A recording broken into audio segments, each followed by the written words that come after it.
here I want to ask you the next question, because Taiwan and Lithuania, I would also like to add Ukraine here, are facing like the same issues. They're being challenged by big empires, by big authoritarian countries. And what do you think is the best way to maintain the sovereignty while standing up against those big empires? So, first of all, I think never waver, never compromise, never even let any doubt to be set by Chinese or Russian propaganda. Well, by the way, they are cooperating very closely together. And they have signed multiple agreements. Certain cyber warfare methods are well tested by Russia and then applied by China, sometimes vice versa. But in this situation, I think that what it was really, what mattered is that Lithuania during the Soviet occupation never admitted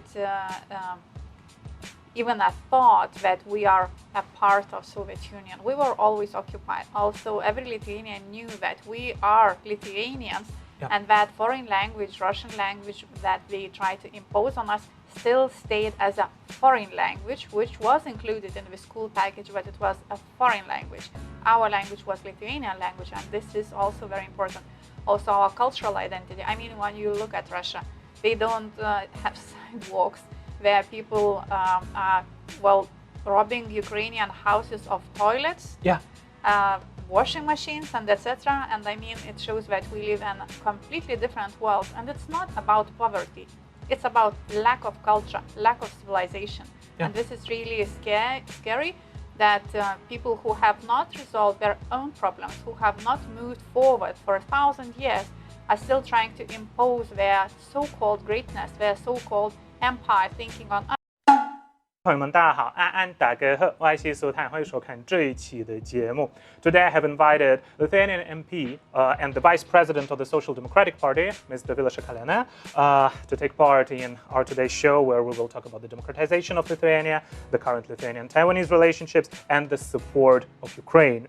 Dovilė, thank you so much for agreeing to take part in this. Thank you. Xixi. And today I bought some Lithuanian Taiwanese tea. It's actually very authentic, and it has like the character Taiwan on top, and it tastes pretty good. I agree, absolutely. Now this is my favorite flavor. Today we're drinking what? It's brown sugar. Brown sugar caramel tea. Tastes pretty good. Alrighty. So you have been to Taiwan last year. And currently, Lithuania and Taiwan relationships are developing pretty swiftly. There are investment projects, and more Taiwanese people are coming to Lithuania. What do you think about the future of the relationships between the two countries, and where do you see the area of possible cooperation? Well, as the vice chair of Lithuanian-Taiwanese Parliamentary Cooperation Group, I believe that our cooperation is on the rise, and it's still going to rise even more, because first of all, during Soviet occupation, what we learned is that being neighbor to a bloody empire is very scary. It's risky. It really makes you value your freedom and democracy much more. So we are very closely connected to Taiwan because of our historic and current geopolitical experience. But secondly, war in Ukraine, this terrible bloody aggression of Russia into Ukraine has brought us even closer, because Taiwan is trying to help Ukraine, and I think is setting a very good example how a very small country can also contribute very significantly, supporting Ukrainian fight for their lands, for their freedom, for their people, for democracy, because authoritarian regime of Russia is not only trying to occupy lands of its neighbors, but also delete democracy, delete free will of the people. So I believe that it's not only about economic cooperation, technological cooperation, which is of course very important, but most of all us bonding over our mutual values. Wow, this is such a great answer. And actually looking how Russia or China are denying the people their rights to be whomever they want to, right? Especially like Ukraine is not being ruled by Russia, and Taiwan is not being ruled by China, but still those countries, they say that no, these countries, they don't exist. And sometimes they see like the cooperation, like the former ambassador of China to France, who said that post-Soviet countries, the countries that have been occupied by the Soviet Union, they don't have the effective sovereignty. And says it blatantly and openly. Here, I want to ask you the next question, because Taiwan and Lithuania, I would also like to add Ukraine here, are facing like the same issues. They're being challenged by big empires, by big authoritarian countries. And what do you think is the best way to maintain the sovereignty while standing up against those big empires? So, first of all, I think never waver, never compromise, never even let any doubt to be set by Chinese or Russian propaganda. Well, by the way, they are cooperating very closely together. And they have signed multiple agreements. Certain cyber warfare methods are well tested by Russia and then applied by China, sometimes vice versa. But in this situation, I think that what it was really, what mattered is that Lithuania during the Soviet occupation never admitted even a thought that we are a part of Soviet Union. We were always occupied. Also, every Lithuanian knew that we are Lithuanians, and that foreign language, Russian language, that they tried to impose on us still stayed as a foreign language, which was included in the school package, but it was a foreign language. Our language was Lithuanian language, and this is also very important. Also, our cultural identity. I mean, when you look at Russia, they don't have sidewalks where people are, well, robbing Ukrainian houses of toilets, washing machines, and etc. And I mean, it shows that we live in a completely different world. And it's not about poverty. It's about lack of culture, lack of civilization. And this is really scary that people who have not resolved their own problems, who have not moved forward for 1,000 years, are still trying to impose their so-called greatness, their so-called empire, thinking on others. Another moment, of course, numbers make us stronger. So NATO bloc is what really gives safety guarantees for Lithuania. And also, I believe that democratic countries need to stand together. So I think that the Asia-Pacific region and European and transatlantic connection needs to be stronger, because we really understand each other more and more with every year, facing the same threats, facing the same challenges. And I believe that the current very good experience with the last NATO summit, which was in Vilnius, when Japan, South Korea, Australia and New Zealand visited the summit and had their special session regarding global security challenges, it was also an important step towards us understanding that what happens in one region always affects the other region. Just like war in Ukraine, Russian invasion in Ukraine affected globally all the world. Just like that, in that sense, what happens with Taiwan will affect globally every one of us. And not only because Taiwan is the leader in technologies when we talk about semiconductors, but also because waging a war always hurts not only neighbors, but also global economy, global financial markets, global food market, which is also very, very painful, for example, for poorer countries and etc. Like North African countries are facing hunger because Russia is attacking Ukraine, and Russia has been actually burning the fields with crops in Ukraine so that the people all around the world will not get the food, and so that Russia can apply some political pressure on, for example, African countries. And this is a very despicable behavior. And honestly, you mentioned one very important thing, how everything is interconnected. You see how... But it's very sad that Russia is playing, acting very hypocritical.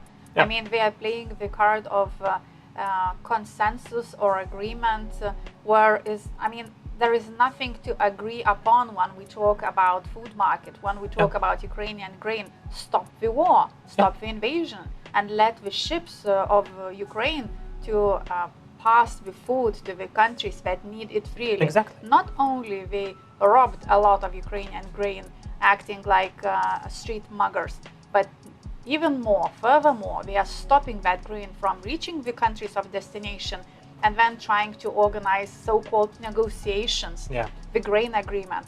What the hell? There is no grain agreement. There is war which is ongoing, and Russia which is acting hypocritically, because Russia is the only reason why food does not reach the countries where it is needed. And at the same time, they're applying the pressure not only to the countries in Africa, but also to East Asian countries. For example, what are they doing against Japan? Currently, they're like Russian and Chinese ships are being very close to the Japanese islands, and they have joint military drills. They are threatening the security not only in Europe, but also in Asia. And like these countries, these unfree countries, they're very united. And this is the next question I wanted to ask you. It's related to unity. Right now, Lithuania is very supportive towards Ukraine, and you provide a lot of support to Ukraine. Why do you think it is important for the democratic countries to protect and to help Ukraine win this war? The outcome of the war in Ukraine will define the global future of all the civilized world. And I see that very deliberately, civilized world, because I don't think that autocratic regimes, which still live in the, well, at least 1 or 2 centuries ago, their empire-like thinking are civilized. This is not civilized behavior when you break all the possible international rules, when you deny and demolish human rights, when you torture, when you organize genocide, when you organize mass kidnapping and deportation of children, and etc. So I believe that Ukraine will show, if we are able to stand together as democratic countries, if we are able to defend our freedom not with declarations, but actually with our actions and our unity, efficiency, and ability to act speedily, will define if our children will have to fight for their right not to be pushed into concentration camps by China, because China has much bigger plans than Taiwan, just like Russia has much bigger plans than Ukraine, and whether we will have to protect our borders from Belarus side, whether Finland, which just joined the NATO bloc, will have to defend itself from attacks from the north side, because Russia is definitely planning quite big campaign of its empire expansion, or as they say, empire restoration. So Ukraine is the key in our future. And Finland has a very long border. Exactly. Now it's the longest border of a NATO state with Russia, and Russia is expanding its western military district by 50%, even though the process is not as speedy as we have announced in the beginning, but this is a process which is ongoing steadily, so we really have to prepare for that. And Ukraine is going to be a very, very clear turning point in how it will develop further. So the war, it has lasted for a very long time already. If we don't count it from the 2022 when the full-scale invasion started, but from 2014 or even earlier if we count in the cognitive attacks. Right now, Lithuania and Poland and Taiwan and Japan and Korea, all of these countries are under constant attacks, cognitive attacks, coming from Russia, from China, from these states. What do you think the regular people should do to improve the media literacy and to counter and not to be influenced by those cognitive attacks coming from Russia and China? So just like you said, media literacy, and in Lithuania we have been organizing the trainings for media literacy for general population, for different target groups, for example, for youth from ethnic minorities groups in different regions of Lithuania. Also, when we talk about certain actions of hybrid warfare, for example, fake news or organized propaganda campaigns which spreads conspiracy theories against democracy, against Western countries, against NATO, and etc. Our citizens are quite resilient to this propaganda, and even though on the other hand we have a problem that the type of thinking of Lithuanians is vulnerable. I mean, we have the highest number of people in European Union who are susceptible to conspiracy type thinking. At the same time, Lithuanians' ability to recognize Russian propaganda, Russian fake news is very high. Simply, we have learned a very, very hard lesson through Soviet occupation, and people are quite conscious of what is Russia trying to achieve and what methods they are applying. But as I said, media literacy is very important. Also history, teaching history and helping your children to understand what history lessons were learned, so to avoid repeating those terrible experiences. This is very important.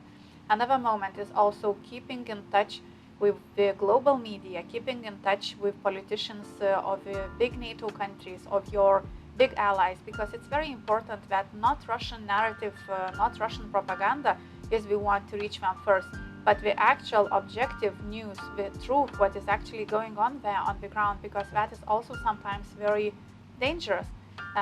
Just look, for example, with Ukraine, how efficient was the Russian narrative that, oh, Ukraine is a corrupted country and it's no point in trying to help them because they are simply hopeless.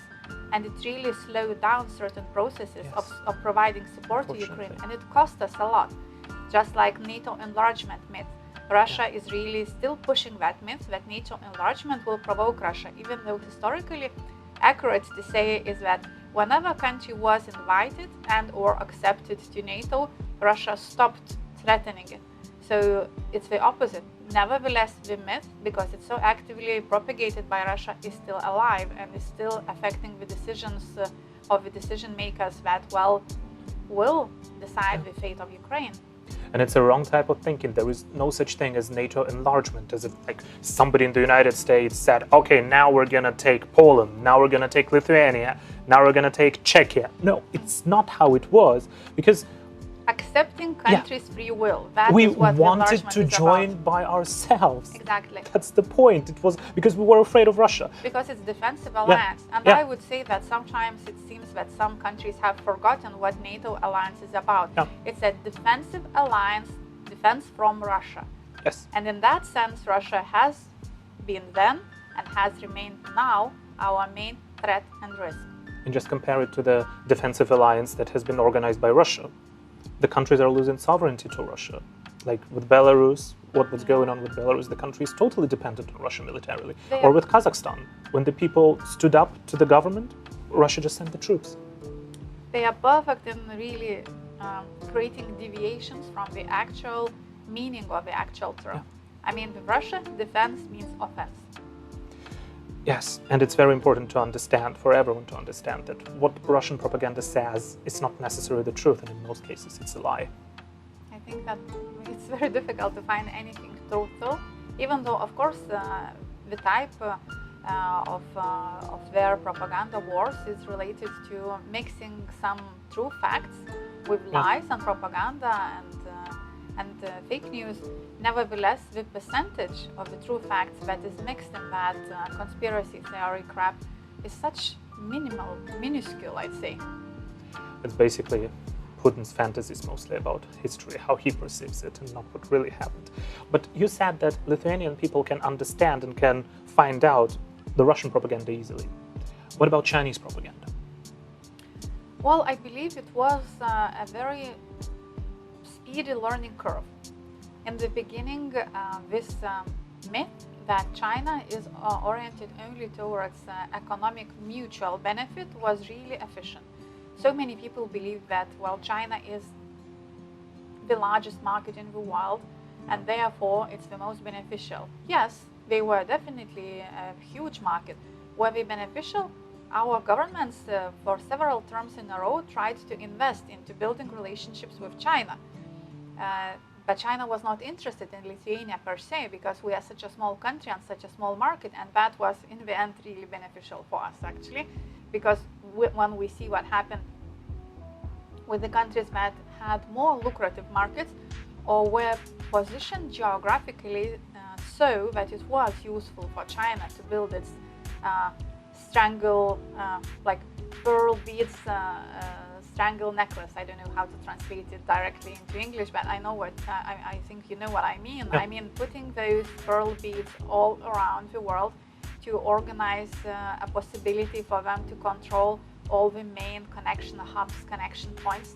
So when we see what happened in different countries, even when we talk about European Union, like with the Pyrenees seaport, then we see that we really have avoided a very dangerous trap.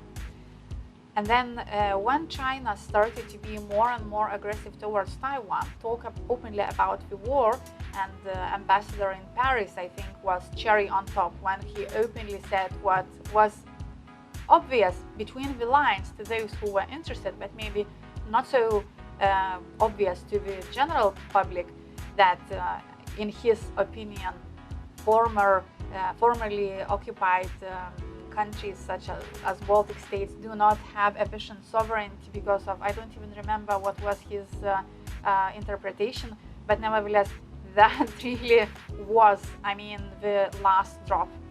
Yeah. For people who have suffered Soviet regime for so long, to see someone blatantly deny it, and someone who is now cooperating with Russia in its invasion against Ukraine, it was over the top.